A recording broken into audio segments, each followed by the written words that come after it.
Daniel Asano and Gwen Brown got into their car in California and drove east, first stopping in Oklahoma, then Pensacola, on their way to a family member's home in South Florida, when their pit stop turned into the start of a big investigation for Investigator Barry. Between January 19th and 25th, they broke into 6 vehicles on Fort Pickens Road and Areola Drive. They got to Pensacola and they committed some vehicle burglaries on Pensacola Beach, numerous vehicle burglaries on Pensacola Beach. During one of the vehicle burglaries, a female's wallet was located. Inside of her wallet was her ID, numerous credit cards, and some cash.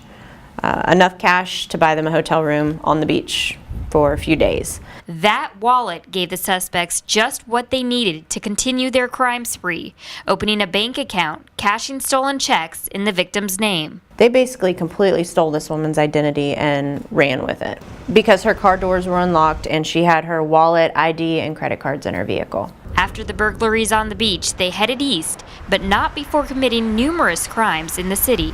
According to the Pensacola Police Department, they went to at least 2 ATMs, pouring glue in them after trying to use the stolen debit and credit cards. Then they headed into Santa Rosa County, pawning items they had stolen from cars in Escambia County. They pawned items down the East Coast. They pawned items in Georgia, Jacksonville, Callaway, Florida, Lynn Haven, Florida, in our female victim's name. They also rented a vehicle in the victim's name, which tipped Investigator Barry off to their whereabouts. The rental car company reported the vehicle as stolen in Santa Rosa County. Through numerous resources, we were able to locate the vehicle at a Motel 6 in Jacksonville, Florida, and we contacted Jacksonville Sheriff's Office and had them respond to the Motel 6. Speaking with the Jacksonville officer, he advised that a tall, bald, white male with large amount of tattoos had just exited the hotel room that had been registered in our victim's name. He matched that individual matched the description of our male suspect. The Jacksonville officer asked me to hold on, put the phone in his pocket while I listened, and went to detain the individual. I could hear the Jacksonville officer running to catch the suspect, and a short time later he came back on the phone and advised that he had the suspect, who was positively identified as my suspect, detained. But they still needed to arrest his accomplice, Gwen Brown.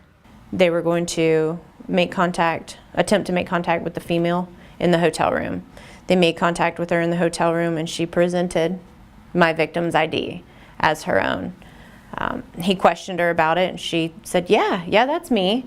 And he called her on it and then she came out and said, no, it wasn't her. And they detained her. They immediately recovered the stolen firearm that was stolen from Walton County. And they called me back and said, hey, we got them both and we got the gun. Over 200 items of evidence, including credit cards, IDs, and wigs Brown used to assume the identity of her victim, were recovered by investigators Christy Berry and Jessica Wood. Deputy Berry wants this to serve as a reminder to always lock your doors. It only took them a week to burglarize our victim's vehicle, open a bank account in her name, rent a vehicle in her name, pawn numerous items in her name, cash multiple stolen checks in her name, basically completely assume her identity and mess her up with both credit and could have possibly been facing criminal charges. Reporting for ECSO News, I'm Allison Morgan.